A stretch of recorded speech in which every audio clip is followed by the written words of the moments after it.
शुभ संध्या सांग माने। आज आम द्वितीय अयोध्या कहुଥିବା फतेगड़ ग्राम को जीवा। सेठारे पहाड़ उपरे आम आज दर्शन करवा। पहाड़र चतुर्पार्श्व थिबा परिवेश प्राकृतिक सौंदर्य को उपभोग करवा। ता सहित प्रभु श्री रामचंद्रंकर दर्शन करवा। तांको सहित माँ सीता और अनुज लक्ष्मण और भक्त हनुमान अच्छे से आज दर्शन करी से चतुर्पार्श्व थिबा अन्य देवादेवी को दर्शन करवा। ठाकुर सानिध्य लाभ करवा।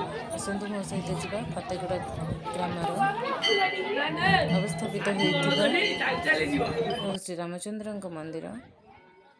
सेठारे आज भव्य दर्शन करवा। भव्य दर्शन आज आम सुजोग पाइछे, हाथ छड़ा करवानी।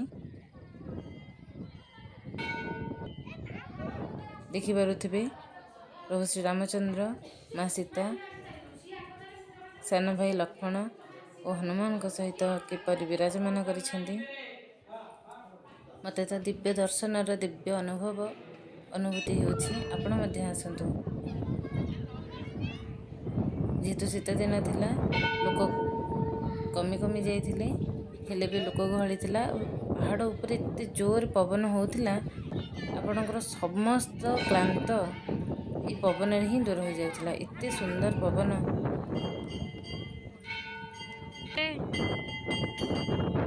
चतुर्पार्श्वर मंदिर आपन को देखुछि। ता सहित मंदिर बेढ़ा उपरे थिबा अन्य देवादेवी को मध्य दर्शन करबा। ये होछंती गणपति, गणनायक, श्री गणेश। ये होछंती भगवान शिव शंकर।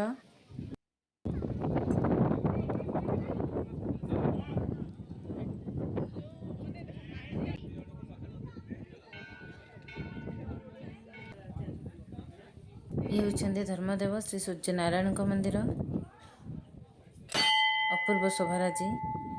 ता सहित आपण देखि पारुथिबे मंदिर परिसर भितरे भगवान श्री हनुमान का मंदिर। आपण आसी एठारे दिव्य कृपा अनुभव करंतु। निश्चय आसंतु आपण परिवार सहित। जीवन समस्त क्लांत एठारे दूर हो जिवो। एते सुंदर परिवेश पहाड़ उपरू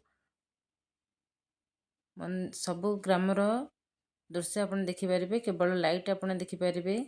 अंधार रे तो ग्राम किछि देखा जाउनी। अपूर्व शोभाराजी कि देखिया पे आपण निश्चय आसंतु। चांद मध्य हमको अनैचंदी। एबे हम जीवार समय हो गला संग माने। शुभ विदाय।